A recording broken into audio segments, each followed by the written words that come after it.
Feel দিলাম, ফিলটা বাদ দিলাম। ঠিক আছে, এবার আমি চাচ্ছি যে এই স্ট্রোকটা আছে, স্ট্রোকটার সাইজ কত আছে 1 পয়েন্ট। আমি যদি স্ট্রোকটার সাইজটা বাড়াবো, আমি বললাম এই কথা বলবো না, 10 পয়েন্ট দিলাম। স্ট্রোকের সাইজ দিলাম কত 10, আর বাড়াই দিতে পারি 10 এর জায়গায় আমরা 30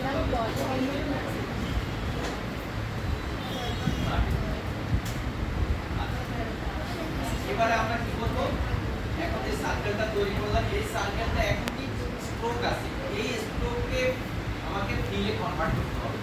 এই যে বর্ডারটা আছে না, এটা কি আছে স্ট্রোক, আমি যদি এই স্ট্রোককে ফিলে কনভার্ট করব তাহলে সেখানে কিভাবে করব, এখানে দেখো অবজেক্টে গিয়ে পাতে গিয়ে দেখো আউটলাইন স্ট্রোক আছে না, আউটলাইন স্ট্রোক দিলাম। এখন এটা দেখো এই ফিল চলে আসছে, আগে কি ছিল স্ট্রোক ছিল, আবার দেখো এই যে এখন কি আছে স্ট্রোক কালার, ফিল কালার তো নাই। এখন বর্ডারটা কি বরাবর মাঝে দিয়ে বোঝা যাচ্ছে, পাতটা দেখা যাচ্ছে। এখন আমি অবজেক্টে গেলাম, পাতে গেলাম, আউটলাইন স্ট্রোক, এখন দেখো এটা ফিল কালারে কনভার্ট হয়ে গেছে, মানে এইটার মধ্যে কালার চলে আসে, ফিল স্ট্রোক কিন্তু নাই। এখন স্ট্রোক দিলে কি হবে, এই দিকে একটা বাইরে একটা বর্ডার আছে, বুঝা গেছে? তাহলে ফিল স্ট্রোকের প্রয়োজন মতো আমরা ফিলে কনভার্ট করতে পারি। এখন আমরা মনে করি এই স্ট্রোকের একটা কালার নিলাম, ওটা ডাউনলোড দিতে হবে আমাদের, যদি ওই যে ইয়েটা এইসে ওটা কি কি কালার আছে জানতে গেলে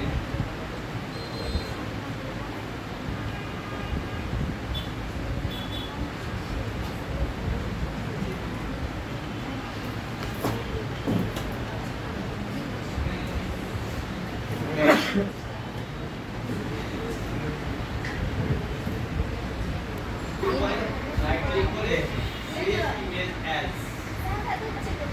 সিলেক্ট প্রোটেকশনে সেভ করে সেভ অপশনটা ডাউনলোডের ভিতরে সেভ হবে, কি দেখতে সেভ হবে এবার আমরা ওই লোকেশনে গিয়ে করতে পারি। না আমি তো জানি এটা কন্ডিশন অবশ্যই যাবে। তাহলে ডাউনলোডের ভিতরে আসলে আকাশে প্রশ্নটা দিল না। হিয়ার ও নো,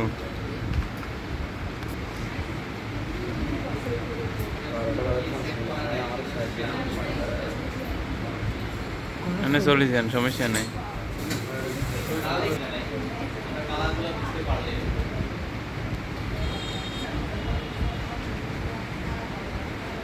আজকে বানানো হবে অলিম্পিকের লোগো, বুঝছেন ভাই? তাহলে আমরা কি করলাম, প্রথম একটা, আপনারা আজকে ধলিয়ার এক হুজুরকে দেখাম, তারপরে এখানে চিনেন আমরা কি কিনা? করব, পরবর্তীতে আরেকটা লিখতে দিলাম, একটু ডিসটেন্স দিয়ে হাফেজারে দাঁড়িয়ে নেই এলা, আরেকটা লিখতে দিলাম। টেনশন মানে কেমনে এবার দাঁড়ায় কন্ট্রোল টি দিয়ে দাঁড়িয়ে আছে এই মেশিন মারি রাখে। ডুপ্লিকেট হবে নকল হবে স্যার। তাহলে তিনটা হয়ে গেল, যে কোনো দুইটা আবার সিলেক্ট করলাম, যে কোনো দুইটা আবার সিলেক্ট করে কি করলাম, অল্টার ধরে ড্র্যাগ করে ড্র্যাগ করে যদি সিলেক্ট করলাম, অল্টার ধরে তার সবুজ মাঝামাঝি যে ফাঁকা অংশটা আছে এই কোণটা দিকে আমরা আবার বসিয়ে দিব। হাই মাশাআল্লাহ, হাই মাশাআল্লাহ। এবারে শুধু কালারগুলো চেঞ্জ করে দিব, হয়ে যাবে। এবার দেখো হবে, আমি আমি কাজ বাকি আছে। আগে কালার কি কালার ছিল, ফিল কালার গ্রিন কালার, তাহলে এখান থেকে আমরা এটা উঠে নিব, মাঝখানেরটা উঠে নিব।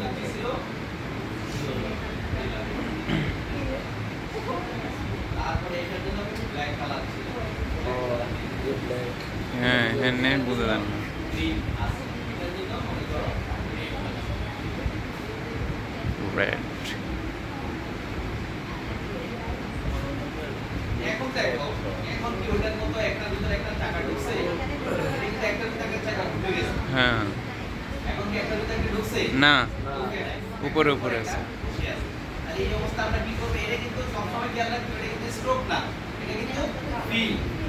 এখন কিন্তু পাত বা স্ট্রোকের মধ্যে নাই, এটা ফিলে কনভার্ট, যদি স্ট্রোক দিয়ে করেন তাহলে কখনোই কাজটা হবে না। তাহলে এই অবস্থাগুলো সবগুলো একসাথে ড্র্যাগ করে সিলেক্ট করব, এটা শিপ ধরে তারপর এখন কি করলাম, সবগুলোকে একসাথে ড্র্যাগ করে সিলেক্ট করলাম, সিলেক্ট করার পরে দেখো এখানে আর ইয়ে বার করে tool দিচ্ছি। আছে। আমরা এখানে দেখছি পাথ ফাইন্ডার এখানে আছে, হ্যাঁ পাথ ফাইন্ডার। তারপর যদি প্রোগ্রামের নাম থাকে, হ্যাঁ এখানে পাথ ফাইন্ডার এই যে এটা, হ্যাঁ যদি নাই তাহলে আবার ক্লিক করলে পাথ ফাইন্ডার আসবে। পাথ ফাইন্ডার আসলাম, এখানে দেখো প্রথমে কি আছে অ্যাড, তারপরে সাবস্ক্রিপ্ট অফ শেপ এরিয়া মানে কেটে ফেলা। 2 নম্বরে কি আছে ডিভাইড, আমরা 2 নম্বর আছে তার কতগুলো কাজ দেখানো পরে আমরা 2 নম্বরে প্রথম দ্বিতীয় সারির প্রথম যেটা সেটাতে ক্লিক করলাম ডিভাইডে।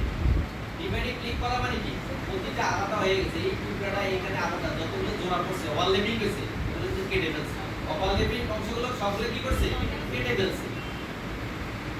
আদৌ কাটলো কিনা এটা একটু দেখার জন্য আমরা কি করতে পারি, এই যে আনগ্রুপ করে দিতে পারি। এখন দেখি এই যে কেটে ফেলছে না, আমরা এটাকে আবার নিয়ে গেলাম। এখন আমার দরকার হলো কি এখানটাতে এই চাকাটাকে উপরে তুলে দাও, যে কোনো একটা দিক, হয়তো এই দিক অথবা এই দিক। এখন যে দিক আমরা ওখানে যেই দিক তুলছে এটাকে উপর দিকে তুলছে না, প্রথমটাই আমরা এখন কি করবো এটাকে উপরে তুলবো। তাহলে আমার এখানে দরকার কি এটাকে উপরে তুলতে, এখানে দেখো একটা টুল আছে, এটার নাম কি direct direct selection. Selection tool. আমরা এখানে ক্লিক করে বাইরে ক্লিক করলাম, বাইরে ক্লিক করে ঠিক এই জায়গাটাতে ক্লিক করলাম, ঠিক আছে এই জায়গাটাতে ক্লিক করলাম, তাহলে এটা কি সিলেক্ট হয়ে গেল। সিলেক্ট হয়ে যাওয়ার পরে এখন আমি চাচ্ছি কি এটার মধ্যে এই কালারটা দিয়ে দেবো। তখন এখানে কি টুল আছে দেখো, এখানে প্রথম ক্লাস মধ্যে দেখাচ্ছিলাম আইড্রপার, হুবহু একটা কালার আরেকটা কালারে দেওয়ার জন্য। তাহলে কি করলাম আইড্রপারে ক্লিক করে এখন কি হচ্ছে মনে দেখো কি হলো, ইয়েলোটা ঢুকে গেছে এটা মনে হচ্ছে যে টাকার ভিতরে এটা ঢুকে গেছে। একটু আগে মনে হচ্ছে যে গোটা গোটার উপরে বসে আছে, এখন মনে হচ্ছে এটা টাকার ভিতর ঢুকে গেছে। এবার আমরা কি করব এইটাকে তুলে দেবো উপরে, এই অংশটাকে। তাহলে এখন দেখো আমার এতে কি আছে, ব্রাশে কি আছে, মানে মাউস পয়েন্টারের মধ্যে কি আছে আইড্রপার। আইড্রপার। একটু আগে যে টুলে কাজ করছি আমি কন্ট্রোল ধরলে কি পাবো, ওই টুলটা পাওয়া যাবে। দেখো এই যে এখন কি আছে আমার Direct সিলেকশন টুল ছেড়ে দিচ্ছি আইড্রপার। একটু আগে যেটাতে কাজ করছি কন্ট্রোল ধরলে কিন্তু ওটা পাওয়া যাবে। তাহলে আমি কি করলাম কন্ট্রোল ধরে আইড্রপার, তাহলে আমরা কন্ট্রোল ধরে এটা ক্লিক করলাম, এটা ক্লিক করে সিলেক্ট হয়ে গেল। কি কালার দেবো ব্ল্যাক, তাতে কি হলো কালোটাও কিন্তু ঢুকে গেল, ঠিক আছে। তারপরে আবার কি করবো এখানে এখানে কালোটাকে আবার তুলে দিই, তাহলে কন্ট্রোল ধরে আমরা কি করবো এটা সিলেক্ট করলাম, আবার কালোটাকে তুলে দিই। আর থাকলো কোনটা এইটা, তাহলে এটা কোনটা করবো এখানে যাবে। তাহলে এখানে কন্ট্রোল ধরে ক্লিক করলাম, এটা উপরে এখন দেখো কি হলো ব্যাপারটা, সেম টু সেম ঠিক আছে। Background. কি ছিল একটা সবগুলো একটার পর একটা একটা করে বসেছিল, এখন কিন্তু আর সেটা না, একটা প্যাচের ভিতরে কিন্তু আরেকটা ঢুকে গেছে, ঠিক আছে। তাহলে আমরা এই কাজটা কিভাবে করলাম আবার দেখাই একটু, ডিলিট করলাম, এখান থেকে দেয়াল বাই দেয়াল দিয়ে একটা সার্কেল তৈরি করলাম, ফিল কালারটা নাম করলাম, স্ট্রোক কালারটা যে কোনো একটা কালার দিলাম, দিয়ে এখানে কি করলাম স্ট্রোকের সাইজ 13 বা 14 দিয়ে দিলাম, ওটা হলো। এবার আমাকে করতে হবে কি এই যে অবজেক্টে গিয়ে পাতে গিয়ে আউটলাইন স্ট্রোক করলাম, তাতে কি হলো স্ট্রোকের পরিবর্তে এখন শেপ হয়ে গেল আমার শেপটা। এবার আমাকে কি করতে হবে, আমার যতগুলো কপি দরকার কপি করতে হবে। তাহলে কি করলাম অল্টার ধরে শিফট ধরলে পাশাপাশি সমান সমান যাবে, দিলাম একটা।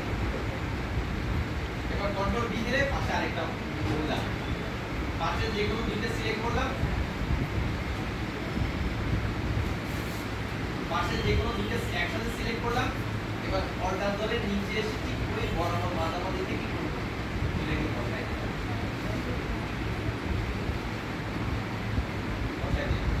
এবার আমার কি করতে হবে একটার মধ্যে একটাকে ঢোকাতে হবে, তার ঢোকানোর